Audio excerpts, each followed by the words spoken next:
Hi, I'm Sean Gannon, and this is Minute Math, and today we're learning about the mean value theorem for integrals. Minute Math, when you need help you use Minute Math. We're given this problem right here. f of x is equal to a negative x to the fifth plus 3x to the third power, and we want to find the average value of the function over the interval from 0 to 1. So let's use our formula here for f of c. Well, 1 over b minus a, b being 1, a being 0 here, times the integral from 0 to 1 of our function, negative x to the fifth plus 3x to the third dx. Not too bad to set up. You can do it. Well, then from here, let's go, we'll do it over here. I'll simplify that. 1 minus 0 is 1 over 1, which is just 1, right? Put that 1 out here for right now, but I'll get rid of it in a minute.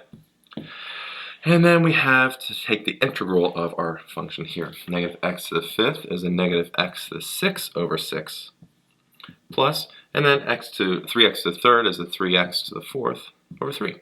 Or sorry, over 4. Over 4, Shad, not 3. 3 would be silly. And then we're integrating this from 0 to 1. Okay? Well, like I said, don't need to multiply times 1 here. So what we're going to do is we plug 1 in for x first. Plug 1 in for x, and I got this simplified to be a 7 over 12. And then we subtract when we plug 0 in for x here, and that came out to be a 0. Well, hopefully you can see this now. We have a 7/12 as an answer here, and as a decimal, that's equal to 0.583, and the 3 is repeating. And that's it. Not too bad here. If you need help with algebra, you should hopefully know how to do that. But our final answer here is the average value of the function is a 7 over 12. I hope this video was helpful for you, and if it was, please subscribe to this YouTube channel and like this video.